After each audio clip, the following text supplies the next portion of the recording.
O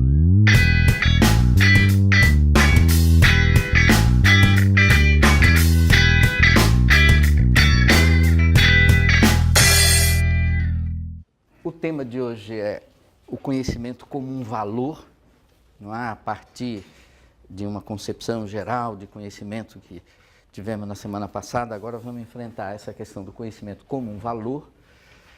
Aí a ponte vai ser valor em sentido econômico e valor no sentido ético, né? Esse vai ser o desafio, estabelecer essa ponte. A gente vive um período crítico em termos de desigualdades econômicas, né? E essas desigualdades, claro, têm a ver com a concepção do que vale, do que não vale, né? A ideia de valor. Então, hoje a gente começa a fazer essa ponte aqui. Eu começo com um roteiro assim geral, que é o seguinte. Primeiro, nunca é demais assim destacar que nós estamos falando de conhecimento e não de informação, né? Então, vale a pena a gente falar mais um minutinho sobre isso. Segundo, no nosso roteiro de hoje, vamos pensar no conhecimento diretamente relacionado com o mundo do trabalho, o valor do conhecimento, mas pensando no mundo do trabalho, da economia, né?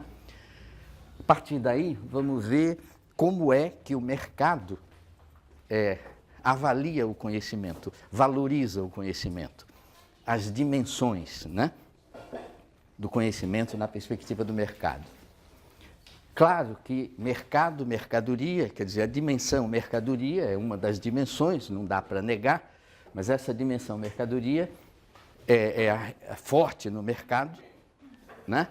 E longe daqui a intenção de dizer não existe essa dimensão, existe, o conhecimento se vende, se compra e tem patentes até de remédios e de tudo, né? Mas não se esgota nessa dimensão. E aí os paradoxos, as contradições que aqui a gente chega quando considera o conhecimento exclusivamente nessa dimensão mercadoria, né? Então isso é mais 5 minutinhos de conversa. Aí a gente chega no outro da mercadoria, que é a dádiva, a circulação dadivosa, né? E há duas questões bem atuais, bem recentes, de 2006 para cá, a questão do acrescimento, porque crescimento, quando a gente fala, é crescimento econômico, né? O país está ruim porque não está crescendo, e o crescimento é econômico, né? E como essa ideia de crescimento olhada acriticamente é perigosa, não é? O crescimento se verifica por indicadores e a melhor maneira, por exemplo, de você dobrar o PIB per capita é matar metade da população. Dobra o PIB per capita. Se a meta é o indicador, não é? E claro que aí tem, mas como matar metade da população, né? Qual é o fim que a gente está buscando, né? Então, um grupo na França, um grupo importante de intelectuais, começou um movimento em 2006, acabou no final do ano passado, quer dizer, consideraram a missão cumprida de chamar a atenção. Um movimento de acrescimento, né? Não crescimento, e esse movimento se traduziu concretamente em revistas, né, semestrais, essa revista Entropia, foi editada por um grupo importante de intelectuais, né, na França, mas envolvendo vários países, sobre esse conceito de acrescimento e o conceito de commons, que é um conceito também econômico, proposto por uma economista, mulher, primeira mulher que ganhou o Nobel de Economia, em 2009, que é o conceito de commons. Commons em contraposição a commodity, e um economista é que está propondo que o conhecimento precisa ser colocado nessa categoria de commons, né? Essa categoria que é uma categoria de coisas assim que se compra, se vende, tudo, mas que no fundo tem que ser partilhado, né? Como o ar, como a água. Ninguém pode pensar na água no mundo como se fosse uma simples commodity, né? Quer dizer, alguém toma conta, faz o monopólio e acaba, né? Então não dá. Então esse é o percurso e vamos começar. O primeiro slide é da semana passada, mas apenas para chamar a atenção para um fato, que é o seguinte, ó, a ideia de valor, que é o que nos preocupa hoje aqui, não pode ser identificada com a ideia de medida, não é? Tem um poeminha do Antônio Machado, poeta espanhol, muito interessante. Antônio Machado, que tinha também outros, quer dizer, tinha heterônimos, como o Fernando Pessoa tinha, o Antônio Machado também tinha, né? Ele escrevia ora como poeta, ora como filósofo, ora como professor e com nomes diferentes. E o poeta Antônio Machado tem um poeminha que diz assim: todo nécio confunde valor e précio. Todo nécio confunde valor e précio, em espanhol, né? Então, é bem para deixar de lado. Preço ou medida, né? Quando a gente está falando disso, isso é extremamente adequado quando pensa em dados. Banco de dados, a gente mede. Tem um banco de dados de tal tamanho. É fácil dobrar um banco de dados, é fácil, né? Agora, dobrar a quantidade de conhecimento é inimaginável assim, não é? Dobrar um banco de dados é uma tranquilidade. Só que dados se mede em bit. Bit é aquela coisa do 0, 1, não é? Vai ou racha, não é isso? Certo, errado. E um banco de dados se mede em bit, né? Bit, byte, megabyte, não sei mais o que. Essa quantificação do dado não pode ser confundida com o valor do conhecimento que a gente está pretendendo analisar, né? A própria informação, que como vimos é um pouco mais do que o dado, porque a informação já é um dado com relevância para uma pessoa, não é? A informação já não se mede bem em bit. Bit é bom para banco de dados. Informação já exige contexto, não é? Então, a unidade para medir informação se chama info. Não é usada, ninguém usa, todo mundo estima a informação pelos bits, né? Quantidade de bits, de bytes, megabytes e por aí. Mas, teoricamente, desde 1990, 91, existe uma unidade para medir quantidade de informação, que é o info. O bit é assim, ou 0 ou 1, não é? Ou vai ou racha, 0, 1, né? Verdadeiro, falso, duas opções sempre assim para caracterizar um dado, né?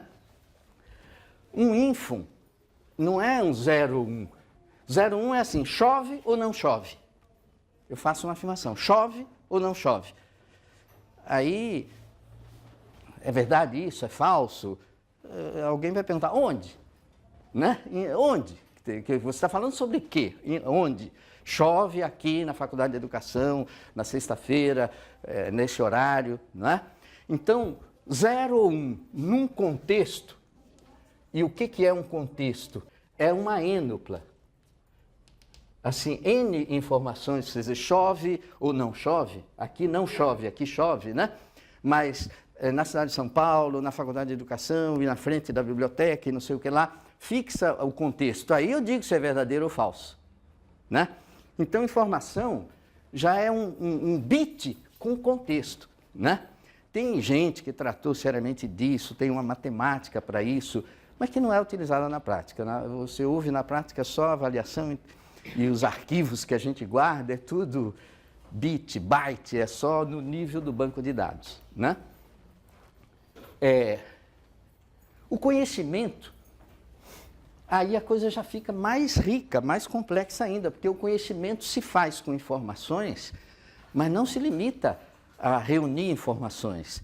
Eu arquiteto, construo o conhecimento com informações, mas tem uma construção, né? Se há um consenso, acho que universal hoje, não era assim há umas 4, 5 décadas, mas hoje há um absoluto consenso a respeito do fato de que o conhecimento se constrói. Todos são construtivistas, seja lá o que isso signifique, né? Cada um está pensando que se constrói de um jeito, mas todo mundo está nessa de que o conhecimento se constrói, não é? Constrói-se com informações. Os currículos da educação básica, às vezes, têm um rótulo muito sedutor que é assim, tratamento da informação, não é? Tudo que se faz na escola, no fundo, é tratamento da informação. Quer dizer, como eu elaboro a informação para poder chegar no nível do conhecimento. Agora, e o conhecimento, como se mede? Aí, ó, em 1972, um economista, o Herbert Simon, o Simon propôs uma unidade para medir o conhecimento. Simon, o importante é que é um economista, né? E a unidade que ele propõe é uma unidade que se chama chunk. Ninguém usa também, né? Ninguém usa, mas está nos livros. O chunk, no sentido de uma mordida, assim, um bocado, né? É uma construção com informações, quer dizer, as informações são como cenas isoladas. Se eu quero mostrar alguma coisa, eu faço um filminho, né? Uma sequência de cenas, eu articulo isso, né? Então, uma coisa mínima, assim, ele diz, é um chunk, uma coisa que dá uma unidade para eu pensar o conhecimento, né? Então, uma história que eu conto, tem tantos chunks, isso daí o desejo do Simon é que a gente chegasse a medir o conhecimento com essa unidade. Repito, que eu saiba, ninguém utiliza, né? Agora, o conhecimento tem que ser mobilizado. O valor do conhecimento que nós vamos discutir está justamente na possibilidade de a gente mobilizar para servir as pessoas, né? Senão é a história do PIB, dobrar o PIB per capita. Mata as pessoas que dobra, não é? Mas o conhecimento é para servir aos projetos das pessoas. E aí é que fica o pulo do gato. E aí como é que eu avalio isso? Não é?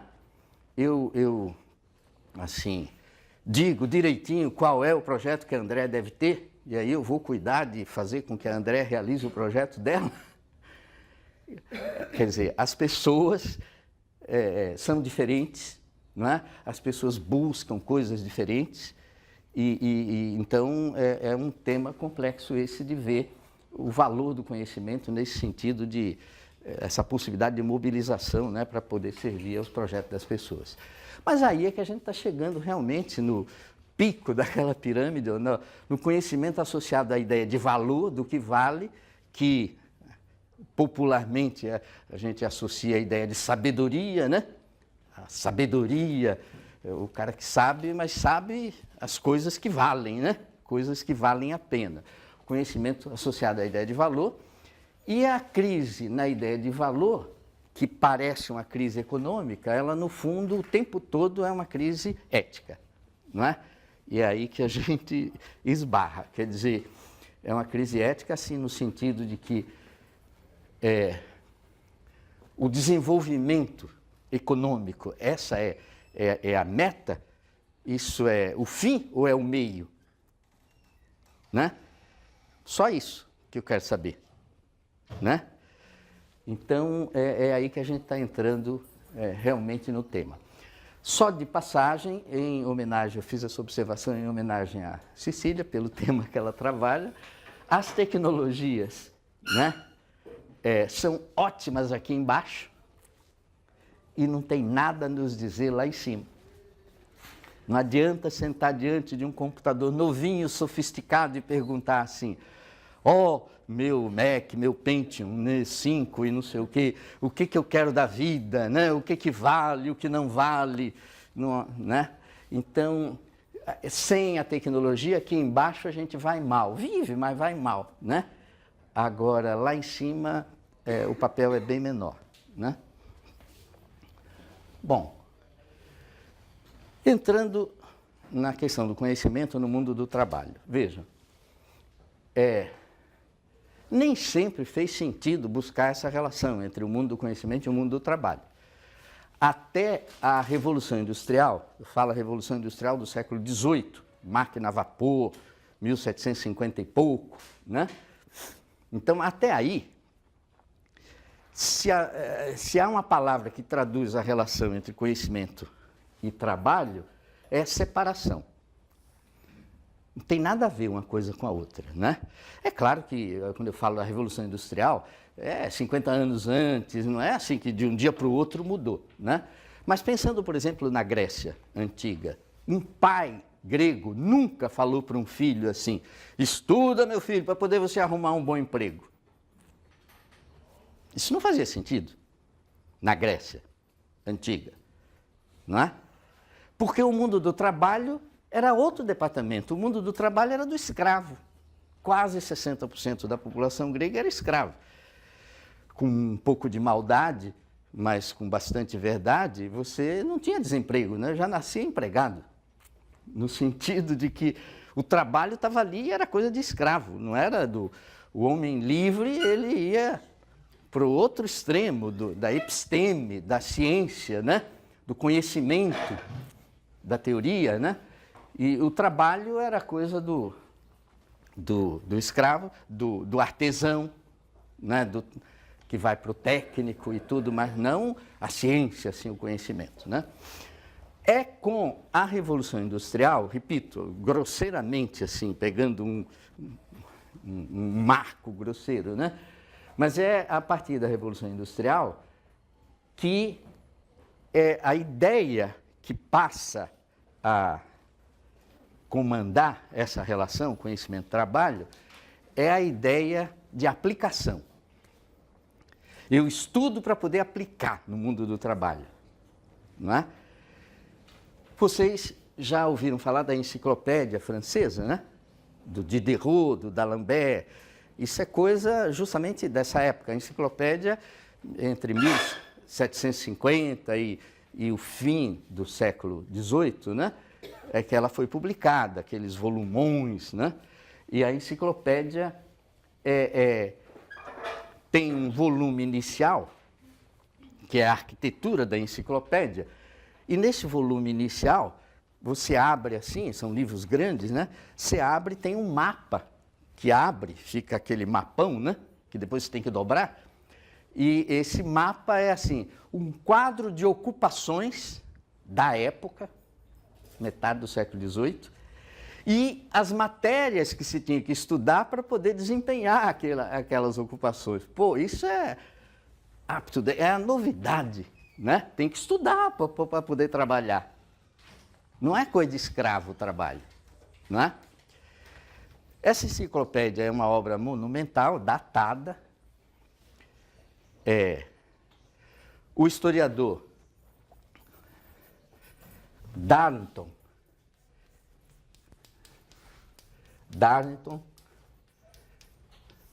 escreveu um livro importante, um livro chamado O Iluminismo como Negócio. O iluminismo, né? A razão iluminista, o espírito mesmo da enciclopédia da Revolução Francesa. Então, o iluminismo como negócio, e o Robert Darnton, o historiador, ele escreve esse livro e demonstra, com números e tudo, que a enciclopédia foi o maior empreendimento comercial do século XVIII. Movimentou dinheiro mais do que qualquer outro empreendimento no século XVIII. Essa é a tese dele no livro, né? E por quê? Porque o livro, ele passou a ser, os volumes da enciclopédia, né? Objetos de desejo, os ricaços e tudo, nobre, queria ter, então comprava antes de sair. Então havia disputa, pagamento de direito autoral, encomenda de direito autoral por grandes filósofos, para encomenda de artigos, né? Para a enciclopédia. Então foi um negócio. Brigas de editora roubando o original do outro. Então o Darnton relata essas coisas e isso é uma curiosidade, é uma coisa interessante, se lê como um romance, o livro do Darnton, é um livrão, mas muito agradável, mas isso é só uma marca assim, da fixação dessa intenção. Eu estudo para poder iluminar assim, o mundo do trabalho. Aplicação.